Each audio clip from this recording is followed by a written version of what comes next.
Assalamualaikum warahmatullahi wabarakatuh. Saya dari kelompok 7 ingin menjelaskan bad news dengan beranggotakan 1. Arindi Listasari, 2. Fatimatul Zahra, 3. Putri Ayu Lestari, 4. Wardatun Nisa.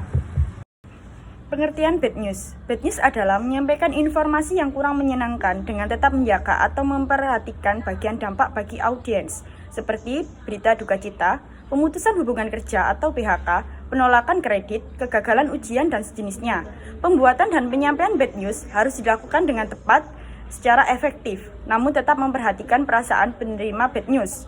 Setelah Anda memberikan alasan mengapa suatu keputusan harus diambil, pada tahap ini dapat secara langsung mengemukakan apa keputusan yang diambil, seperti keputusan penolakan lamaran kerja, penolakan permintaan kredit, pemutusan hubungan kerja atau PHK, dan mengumumkan kegagalan ujian atau tidak lulus ujian, dan sebagainya. Tujuan bad news. Tujuan utama dalam mengkomunikasikan bad news adalah agar membuat penerima berita mau menerimanya, menjaga niat baik penyampaian berita, dan menghindari tuntunan hukum atas berita yang kita sampaikan.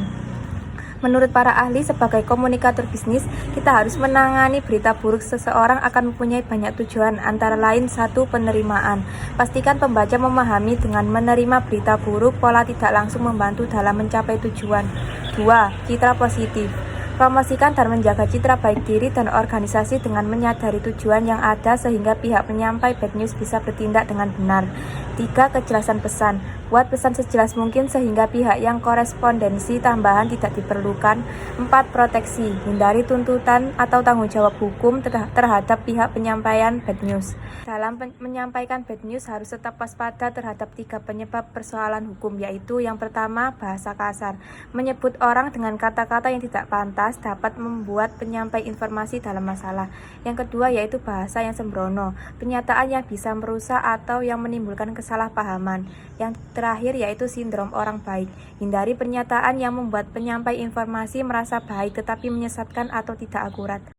Strategi pengorganisasian pesan-pesan bad news. A. Menciptakan audience center tone dengan tujuan 1. Membantu audiens mengerti bahwa bad news menggambarkan suatu keputusan yang tegas. 2. Membantu audiens mengerti keputusan. 3. Membantu audiens agar tetap memberikan goodwill bagi perusahaan. B. Memilih pendekatan organisasional. 1. Pendekatan tidak langsung, seperti pembuka, alasan, bad news, dan penutup. 2. Pendekatan langsung, seperti bad news, alasan, penutup, digunakan jika penerima senang, to the point. Pesan berpengaruh kecil pada penerima, pesan disampaikan secara empati. Mengkomunikasikan informasi dan jawaban negatif. Dalam dunia bisnis, seringkali memberikan jawaban langsung sebagai bentuk penolakan atau ketidaksetujuan terhadap sesuatu, menjadi hambatan dalam berkomunikasi.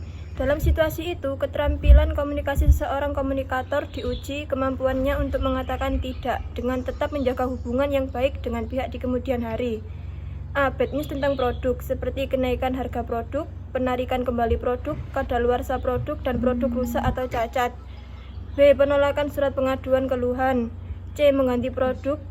D. Tidak memenuhi pesanan. Poin-poin penting yang harus diperhatikan dalam mengembangkan pesan negatif. A. Kelola waktu Anda dengan hati-hati.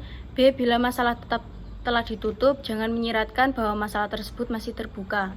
Tawaran ide-ide alternatif bila mampu. Jangan menyiratkan bahwa ada bantuan atau informasi lain mungkin tersedia, padahal sesungguhnya tidak ada. Bad news tentang orang. A. Penolakan menulis surat rekomendasi. B. Penolakan lamaran kerja. C. Surat penolakan kredit. Penyampaian bad news ke pelanggan. A. Bad news tentang surat pesanan. B. Penolakan surat pengaduan atau klaim. C. Mengganti produk. D. Tidak memenuhi pesanan.